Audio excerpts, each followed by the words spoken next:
Hi hello ನಮಸ್ತೆ. ಇದು Sharada Pathashala YouTube channel. I hope ಎಲ್ಲರೂ ಚೆನ್ನಾಗಿ ಓದ್ತಾ ಇದ್ದೀರಾ, ಚೆನ್ನಾಗಿದ್ದೀರಾ ಅಂತ ಹೇಳಿ. ಇವತ್ತಿನ ಒಂದು ವಿಡಿಯೋದಲ್ಲಿ ನಾನು PDO ನಾನ್-HK ಒಂದು ಅಡಿಷ್ನಲ್ ಲಿಸ್ಟ್ ಹೆಚ್ಚುವರಿ ಪಟ್ಟಿ ಯಾವಾಗ ಬರುತ್ತೆ ಅನ್ನೋದರ ಒಂದು ಮಾಹಿತಿನ ನಿಮಗೆ ಪ್ರೂಫ್ ಸಮೇತ ನಾನು ತೋರಿಸ್ತೀನಿ, ಎಷ್ಟು ತಿಂಗಳುಗಳಾಗ್ಬೋದು ಅಂತ. ಸೊ ಫಸ್ಟ್ ಟೈಮ್ ನಮ್ಮ ಚಾನಲ್ನ ನೋಡ್ತಾ ಇದ್ದರೆ ದಯವಿಟ್ಟು ಸಬ್ಸ್ಕ್ರೈಬ್ ಮಾಡಿಕೊಂಡು ವಿಡಿಯೋನ ವಾಚ್ ಮಾಡಿ ಅಂತ ಹೇಳ್ತಾ, ವಿಡಿಯೋ ಇಷ್ಟ ಆದರೆ ಒಂದು ಲೈಕ್ ಕೊಡೋದನ್ನು ಮಾತ್ರ ಮರಿಬೇಡಿ. ಭಾಳಷ್ಟು ಜನ ಕೇಳ್ತಾ ಇದ್ರಿ HK ಒಂದು ಹೆಚ್ಚುವರಿ ಪಟ್ಟಿ ಬಂದಿದೆ ಮೇಡಮ್, ನಾನ್-HK ಹೆಚ್ಚುವರಿ ಪಟ್ಟಿ ಯಾವಾಗ ಬರುತ್ತೆ ಅಂಥೇಳಿ ಆ ಒಂದು ಮಾಹಿತಿನ ಕೊಡಿ ಅಂತ. ಸೊ ಅದಕ್ಕೆ ಈ ಒಂದು ವಿಡಿಯೋನ ಮಾಡ್ತಾ ಇರೋದು. ಸೊ ಕಂಪ್ಲೀಟ್ ನಾನು ಈ ಒಂದು ಅಂತಿಮ ಆಯ್ಕೆ ಪಟ್ಟಿ ಬಿಟ್ಟು ಎಷ್ಟು ದಿನ ಆಯಿತು, ಒಂದು 18ನೇ ತಾರೀಕಿಗೆ ಬಿಟ್ಟಿದ್ದಾರೆ. ಓಕೆನಾ, 18ನೇ ತಾರೀಕಿಗೆ ನಾನ್-HK ಅಂತಿಮ ಆಯ್ಕೆ ಪಟ್ಟಿಯನ್ನು ಬಿಟ್ಟಿದ್ದಾರೆ. ಸೊ ನೆಕ್ಸ್ಟು ಹೆಚ್ಚುವರಿ ಪಟ್ಟಿ ಬಿಟ್ಟರೆ ಯಾವಾಗ ಬಿಡ್ತಾರೆ ಅನ್ನೋದರ ಒಂದು ಮಾಹಿತಿನ ತಿಳಿಸ್ಕೊಡ್ತೀನಿ. ವಿಡಿಯೋನ ಕೊನೆವರೆಗೂ ಎಂಡ್ ಮಾಡ್ದೇನೆ ನೋಡಿ ಅಂತ ಹೇಳ್ತಾ ವಿಡಿಯೋನ ಸ್ಟಾರ್ಟ್ ಮಾಡೋಣ. ಸೊ ನಾವು ಇಲ್ಲಿ ನೋಡ್ತಾ ಇರ್ಬೋದು ಅಂತಿಮ ಆಯ್ಕೆ ಪಟ್ಟಿ. ಆಯೋಗದ ಅಧಿಸೂಚನೆ ಸಂಖ್ಯೆ ದಿನಾಂಕ 15/3/2024, ತಿದ್ದುಪಡಿ ಅಧಿಸೂಚನೆ 17/9/2024ರಲ್ಲಿ ಅಧಿಸೂಚಿಸಲಾದ ಗ್ರಾಮೀಣಾಭಿವೃದ್ಧಿ ಮತ್ತು ಪಂಚಾಯತ್ ರಾಜ್ ಇಲಾಖೆಯಲ್ಲಿ PDO 150 ಹುದ್ದೆಗಳಿಗೆ ಕರ್ನಾಟಕ ನಾಗರಿಕ ಸೇವಾ ನಿಯಮಗಳು 2021 ನಿಯಮದ ಪ್ರಕಾರ ಈ ಒಂದು ನೇರ ನೇಮಕಾತಿ ಮಾಡಲಾಗಿತ್ತು. ಇದರ ಒಂದು ತಾತ್ಕಾಲಿಕ ಆಯ್ಕೆ ಪಟ್ಟಿಯನ್ನು 20/2/2026ರಂದು ಪ್ರಕಟಿಸಲಾಗಿತ್ತು. ತಾತ್ಕಾಲಿಕ ಆಯ್ಕೆ ಪಟ್ಟಿ ಫೆಬ್ಬಲ್ಲಿ. ಓಕೆನಾ, ಸೊ ಈಗ ಸದರಿ ಹುದ್ದೆಗಳ ತಾತ್ಕಾಲಿಕ ಆಯ್ಕೆ ಪಟ್ಟಿಗೆ ಸ್ವೀಕೃತವಾದ ಆಕ್ಷೇಪಣೆಗಳನ್ನು ಪರಿಶೀಲಿಸಿ ಅಂತಿಮ ಆಯ್ಕೆ ಪಟ್ಟಿಯನ್ನು ಅಭ್ಯರ್ಥಿಗಳ ಮಾಹಿತಿಗಾಗಿ ಪ್ರಕಟಿಸಲಾಗಿದೆ ಅಂತ ಹೇಳ್ತಿದ್ದಾರೆ. ಅಂತಿಮ ಆಯ್ಕೆ ಪಟ್ಟಿ ಈಗ ಬಿಟ್ಟಿದ್ದಾರೆ ಅಂತಂದರೆ ನೀವು ಇಲ್ಲಿ ನೋಡ್ಬೋದು,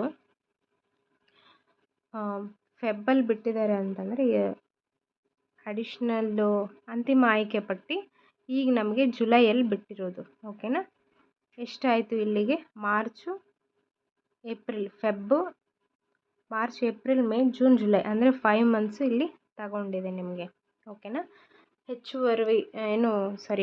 ತಾತ್ಕಾಲಿಕ ಆಯ್ಕೆ ಪಟ್ಟಿಯಿಂದ ಅಂತಿಮ ಆಯ್ಕೆ ಪಟ್ಟಿ ಬಿಡೋಕ್ಕೆ ನಿಮಗೆ 5 ಮಂತ್ಸ್ ಇಲ್ಲಿ ತಗೊಂಡಿದ್ದಾರೆ. ಸೊ ನೀವು ನೋಡ್ಬೋದು ನೇಮ್ಸ್ ಎಲ್ಲ ಇದ್ದಾವೆ. ಸೊ ಮೇನ್ ಇಲ್ಲಿ ನಾನು ಹೇಳಕ್ಕೆ ಹೊರಟಿರೋದು ಹೆಚ್ಚುವರಿ ಆಯ್ಕೆ ಪಟ್ಟಿ ಬಗ್ಗೆ. ಈಗ ಹೆಚ್ಚುವರಿ ಆಯ್ಕೆ ಪಟ್ಟಿ ಯಾವಾಗ ಬಿಡ್ಬೋದು ಅಂತ ಮಾತಾಡ್ತಾ ಹೋಗೋಣ.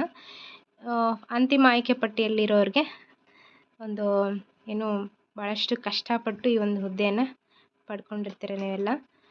ಸೊ ನಿಮಗೆಲ್ಲ ಒಳ್ಳೆಯದಾಗಲಿ, ಕಂಗ್ರ್ಯಾಚುಲೇಷನ್ಸ್ ಹೇಳ್ತಾ, ಮುಂದಿನ ಒಂದು ದಿನಗಳಲ್ಲಿ ಒಂದು ಹಳಬರು PDOದವರು ಏನು ಅಭಿವೃದ್ಧಿ ಮಾಡೋಕ್ಕಾಗಿರ್ಲಿಲ್ವೋ ಅದನ್ನೆಲ್ಲ ನೀವು ಮಾಡಿ ಅಂತ ಹೇಳ್ತಾ, ಎಲ್ಲರೂ ಡಾಕ್ಯುಮೆಂಟ್ಸ್ ಎಲ್ಲ ಕರೆಕ್ಟಾಗಿ ಇಟ್ಕೊಂಡು ವೆರಿಫಿಕೇಷನ್ಗೆ ಅಟೆಂಡ್ ಆಗಿ.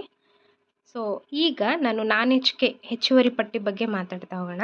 ಹೆಚ್ಚುವರಿ ಪಟ್ಟಿ ಯಾವಾಗ ಬಿಡ್ತಾರೆ ಅಂತ ನೋಡ್ತಾ ಹೋಗೋಣ.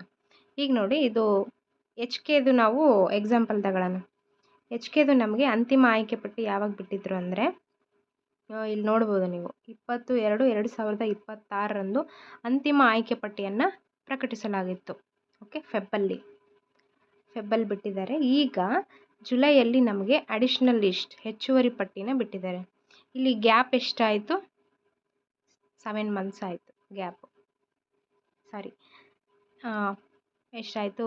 5 6 March, April, May, June, July 6 month ಆಯಿತು ನಿಮಗೆ. ಓಕೆನಾ, 6 ಮಂತಲ್ಲಿ ನಿಮಗೆ ಹೆಚ್ಚುವರಿ ಪಟ್ಟಿ ಬಿಟ್ಟಿದ್ದಾರೆ. ಈಗ ನಮಗೆ ಈಗ ನಾನ್-HK ಬಂದುಬಿಟ್ಟು ನಿಮಗೆ ಜುಲೈಯಲ್ಲಿ ಬಿಟ್ಟಿದ್ದಾರೆ. ಅಂತಿಮ ಆಯ್ಕೆ ಪಟ್ಟಿ ಜುಲೈಯಲ್ಲಿ ಬಿಟ್ಟಿದ್ದಾರೆ. ಈಗ 7 ಮಂತ್ಸ್ ಮುಂದಕ್ಕೆ ಹೋಗಿ, 7 or 6 ಮಂತ್ ಮುಂದಕ್ಕೆ ಹೋಗಿ ಎಷ್ಟಾಗುತ್ತೆ ನಿಮಗೆ? ಜಾನ್ ಅಥವಾ ಫೆಬ್ಬಲ್ಲಿ ಬರುತ್ತೆ. ಅಗೇನ್ ಜಾನಲ್ಲಿ ನಿಮಗೆ ಬರುತ್ತೆ.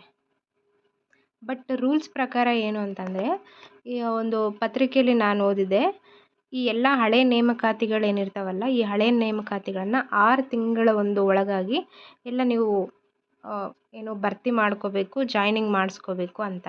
ಸೊ ಇದ್ರ ಪ್ರಕಾರ ನಾವು ಹೋದರೆ ಡಿಸೆಂಬರ್ ಒಳಗಡೆ ನಿಮಗೆ ಹೆಚ್ಚುವರಿ ಆಯ್ಕೆ ಪಟ್ಟಿ ಅನ್ನೋದು ಬರುತ್ತೆ. ಓಕೆನಾ, ಡಿಸೆಂಬರ್ ಅಂದರೆ ಇನ್ನೊಂದು 5 ಮಂತ್ಸಲ್ಲಿ ನಿಮಗೆ ಹೆಚ್ಚುವರಿ ಆಯ್ಕೆ ಪಟ್ಟಿ ಬರುತ್ತೆ.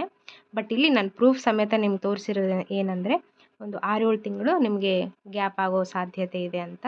ಬಟ್ ನಿಮಗೆ ಅಕ್ಯುರೇಟಾಗಿ ಡಿಸೆಂಬರ್ ಒಳಗಡೆ ಹೆಚ್ಚುವರಿ ಪಟ್ಟಿ ಅನ್ನೋದು ಬರುತ್ತೆ. ಹೆಚ್ಚುವರಿ ಪಟ್ಟಿ ಯಾವ ರೀತಿ ಆಯ್ಕೆ ಮಾಡ್ಕೋತಾರೆ ಅನ್ನೋದು ಲಾಸ್ಟ್ ವೀಡಿಯೋದಲ್ಲಿ ಹೇಳಿದ್ದೆ ನಿಮಗೆ. ಹೆಚ್ಚುವರಿ ಪಟ್ಟಿಯಲ್ಲಿರೋರು ನೆಕ್ಸ್ಟ್ ಯಾವ ರೀತಿಗೆ ಆಯ್ಕೆ ಆಗ್ತಾರೆ, ಅವರು ಯಾವ ರೀತಿ ಪ್ರಾಸೆಸ್ಸಲ್ಲಿ ಇರ್ತಾರೆ ಅನ್ನೋದನ್ನು ನಾನು ಲಾಸ್ಟ್ ವೀಡಿಯೋದಲ್ಲಿ ಹೇಳಿದ್ದೆ. ಯಾರಾದರೂ ವಾಚ್ ಮಾಡಿಲ್ಲ ಅಂತಂದರೆ ಹೋಗಿ ನೋಡಿ. ಇವಾಗ ಹೆಚ್ಚುವರಿ ಪಟ್ಟಿಯಲ್ಲಿರೋರು ಮುಂದೆ ಆಯ್ಕೆ ಪ್ರಕ್ರಿಯೆ ಹೆಂಗಿರುತ್ತೆ ಅಂತ ಗೊತ್ತಿಲ್ಲ ಅಂತಂದರೆ ಆ ವಿಡಿಯೋನ ವಾಚ್ ಮಾಡಿ. ಸೊ ಇಷ್ಟು ಈ ಒಂದು ವಿಡಿಯೋದಲ್ಲಿರುವಂತಹ ಮಾಹಿತಿ ಆಗಿರುತ್ತದೆ. ದಯವಿಟ್ಟು ಏನಾದರೂ ಡೌಟ್ಸ್ ಇದ್ದರೆ ಕಮೆಂಟ್ ಸೆಕ್ಷನಲ್ಲಿ ಕಮೆಂಟ್ ಮಾಡಿ. ವಿಡಿಯೋ ಇಷ್ಟ ಆದರೆ ಲೈಕ್ ಕೊಡೋದನ್ನು ಮಾತ್ರ ಮರಿಬೇಡಿ. ನೆಕ್ಸ್ಟ್ ಇನ್ನೊಂದು ವಿಡಿಯೋದಲ್ಲಿ ಮತ್ತೆ ಸಿಗೋಣ ಅಂತ ಹೇಳ್ತಾ, ಈ ಒಂದು ಮಾಹಿತಿ ನಿಮ್ಗೆ ಇಷ್ಟ ಆಗಿದೆ ಅಂತ ಅನ್ಕೋತೀನಿ.